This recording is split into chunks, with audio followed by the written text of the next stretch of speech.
Pemirsa, kita beralih ke informasi lainnya. Langit malam di atas kota paling selatan di dunia, Ushuaia, tampak terang benderang pada hari Sabtu malam. Pemandangan indah ini tercipta saat lebih dari 120 pemain ski meluncur menuruni lereng Gletser Martial dengan aksi meluncur dengan membawa obor. Ratusan warga dan wisatawan pun turut hadir menyaksikan aksi memukau tersebut dari kaki gunung sambil bersorak gembira menyambut kedatangan para pemain ski. Setelah aksi meluncur selesai, para pengunjung bergabung dalam perayaan tradisional yang dimeriahkan oleh pertunjukan musik langsung serta sajian kuliner lokal. Puncak dari momen tersebut, pemirsa, ditutup dengan prosesi pembakaran sebuah figur tiruan sebagai upacara simbolis untuk menandai pergantian musim sekaligus harapan untuk meninggalkan masa lalu.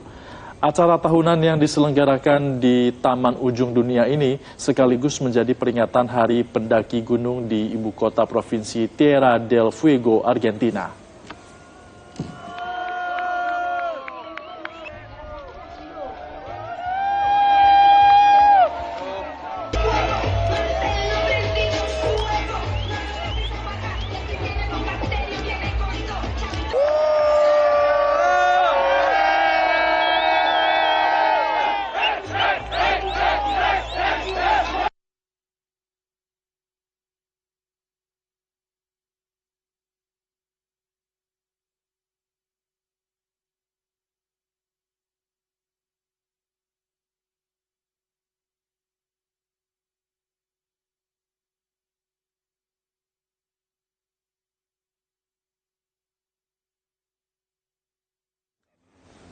Kami akan segera kembali usai jeda pariwara. Pemirsa, akan ada informasi menarik untuk Anda. Tetaplah bersama kami dalam Selamat Pagi Indonesia.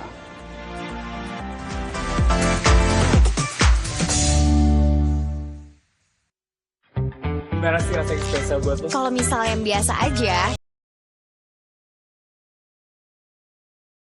ada kari kental spesial, resep baru.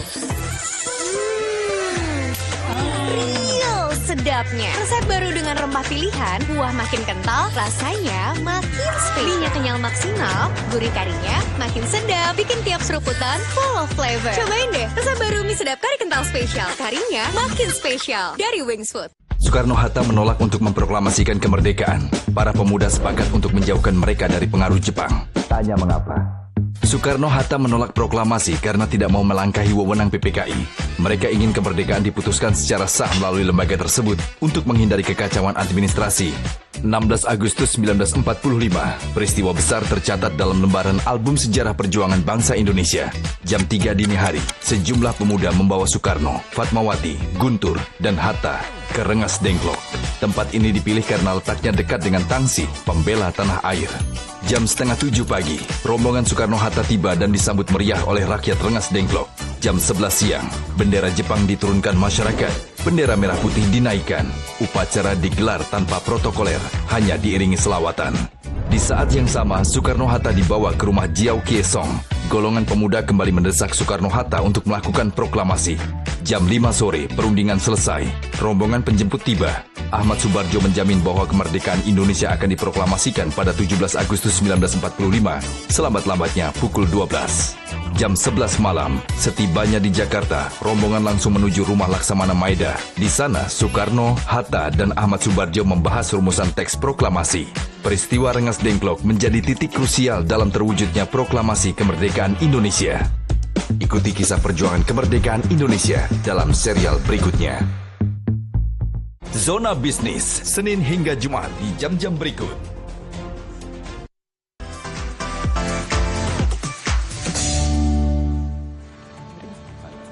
Terima kasih pemirsa, Anda masih bersama kami di Selamat Pagi Indonesia. Pemirsa, DPD RI sebagai tuan rumah sidang tahunan MPR dan sidang bersama DPR DPD RI tahun ini akan mengundang ada dialog terkait dengan peran strategis DPD RI sebagai tuan rumah sidang bersama dalam menguatkan aspirasi daerah. Dan terkait dengan hal ini sudah ada bersama dengan saya Ketua DPD RI yaitu Sultan Baktiar Najamuddin.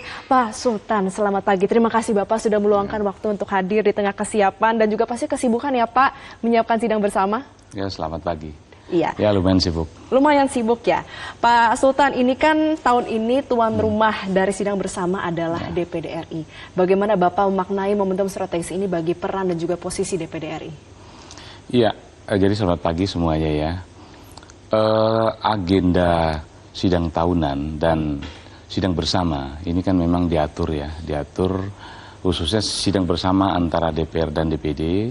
Ini kan agenda tahunan yang diatur oleh Undang-Undang MD3 yang mengatur posisi MPR, DPR, DPD dan DPRD. Ya. Nah, jadi dikatakan di situ bahwa setiap tahun sidang bersama dan itu dilakukan secara bergantian. Nah, tahun ini 2026 ini kebetulan hostnya kita ini.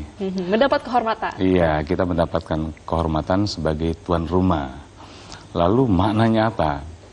Tentu pertama buat kami, ini menunjukkan eksistensi DPD, lalu dari sisi ketatanegaraan atau konstitusi, bahwa DPD itu memang lembaga secara konstitusi memang setara, setara sejajar dengan lembaga-lembaga lainnya. Lalu makna yang lain ada